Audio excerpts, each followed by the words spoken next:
અહમ તા સર્વ પાપેભ્યો મોક્ષયામિ મા શુચમ।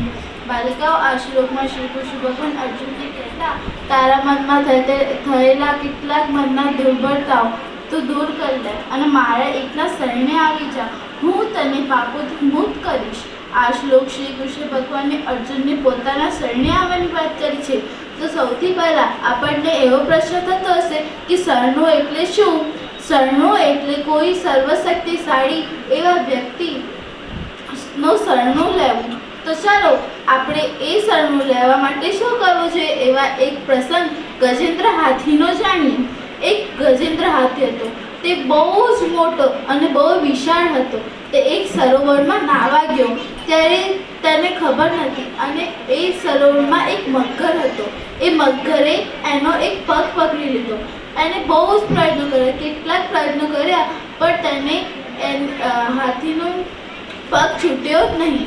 ત્યારે તેણે ભગવાનની શરણાગતિ લીધી, ભગવાનને પ્રાર્થના કરી, ત્યારે તે ભગવાને તેની રક્ષા કરી। તો જોયું ને બાળકો, જેવી રીતે ગજેન્દ્ર હાથીની ભગવાને રક્ષા કરી, ભગવાનને શરણાગતિ લીધી, ત્યારે તે છૂટી શક્યો। તો એવી જ રીતે આપણે પણ આખું જીવન ભગવાનની શરણાગતિમાં જ વિતાવવાનું છે।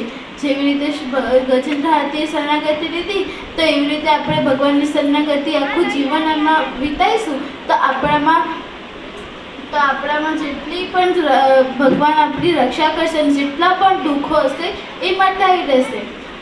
તો ચાલો બાલિકાઓ, અર્જુનજીએ શ્રી કૃષ્ણ ભગવાને અર્જુનજીને શું કહ્યું હતું? સર્વધર્મન પરિત્યાજ્ય મામેકમ શરણં વ્રજ અહમ તા સર્વ પાપેભ્યો મોક્ષયામિ મા શુચમ। અહીં શ્રી કૃષ્ણ ભગવાન અર્જુનને કહ્યું હતું, વચન આપ્યું હતું કે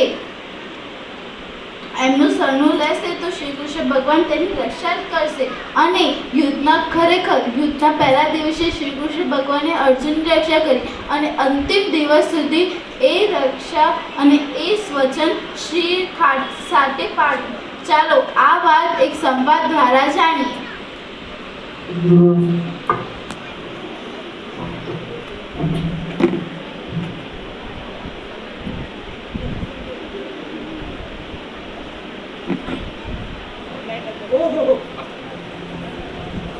अरे आवाज सुनो इसमें।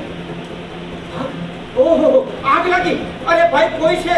કોઈ આવો, જલ્દી આવો, અહીંયા આગ લાગી છે। અરે આવો, જલ્દી આવો, કોઈ આગ લાગી છે, આગ આવો કોઈ। આગ લાગી છે, ભયાનક લાગે છે। આ તો